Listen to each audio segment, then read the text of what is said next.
माता पार्वती जी का जन्म हुआ। महाराज हिमांचल के यहाँ पार्वती जी का पालन पोषण होने लग गया, थोड़ा सयानी हो गई। तो एक दिन नारद जी ने मन में विचार किया, सती जी का जन्म हो चुका है, तो चल करके कुछ ऐसी रचना रचनी चाहिए जैसे पुनः भगवान शंकर का और सती जी का मिलाप हो जाए, पार्वती जी का मिलाप हो जाए। तो अपनी बीड़ा उठाई, अपनी बीड़ा उठा करके पहुंच गए महाराज हिमांचल के दरबार में। महाराज हिमांचल ने नारद जी का बहुत बढ़िया दिव्य भव्य स्वागत किया।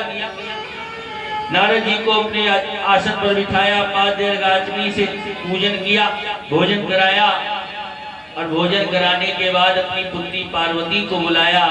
पार्वती जी को बुला करके नारद जी के चरणों में प्रणाम कराया और नारद जी से निवेदन किया, महाराज ये हमारी बेटी है, आप तो त्रिकालदर्शी महात्मा है, भूत वर्तमान भविष्य तीनों कालों के ज्ञाता है, इसलिए हम चाहते हैं मेरी बेटी की भाग्य की रेखाओं को देख करके इसका भाग्य बताओ, इसके भाग्य में क्या लिखा हुआ है, मेरी बेटी के अंदर कौन से गुण है, कौन से दोष है, सारी चर्चा बताओ। क्योंकि त्रिकालज्ञ सर्वज्ञ तुम,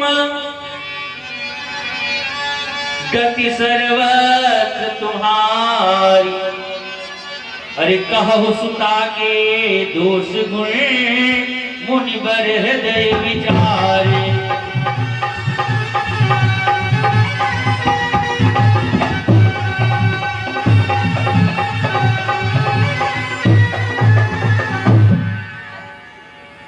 महाराज हिमांचल ने नारद जी से कहा, महाराज मेरी बेटी के अंदर जो भी गुण दोष है वो सारे गुण दोष हमसे कहो।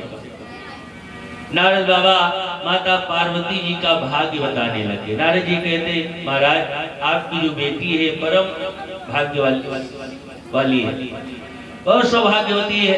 अरे आपको पता है सारे संसार में आपकी बेटी का नाम होगा, स्त्रियां तो इसके नाम को ले लेकर के अपने पातिव्रत धर्म का पालन किया करेंगे, सारे संसार में इसका पूजन होगा और इसके कारण संसार में आप दोनों का भी नाम होगा, अपने माता पिता का भी नाम ऊंचा करेंगे।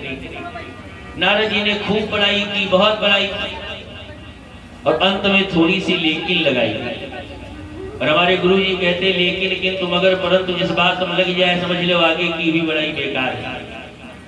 महाराज हिमांचल ने कहा, महाराज लेकिन क्या है? बोले इसकी एक रेखा कुछ गड़बड़ कर रही। कौन सी रेखा? बोले इसे जो पति प्राप्त होने वाला है वो इसके अनुरूप नहीं। कैसा पति मिलेगा?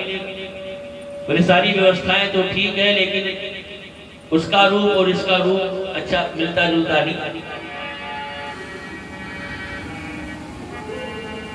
त्रैलोक्य पूज्य वर पाएगी, त्रैलोक्य पूज्य कहलाएगी, त्रैलोक्य पूज्य वर पाएगी, त्रैलोक्य पूज्य कहलाएगी,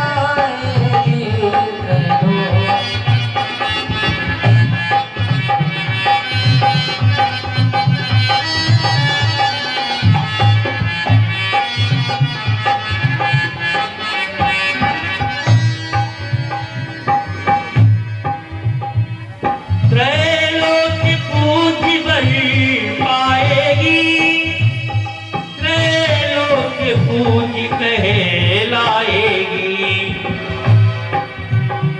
त्रैलोक्य पूज्य वर पाएगी, त्रैलोक्य पूज्य कहलाएगी।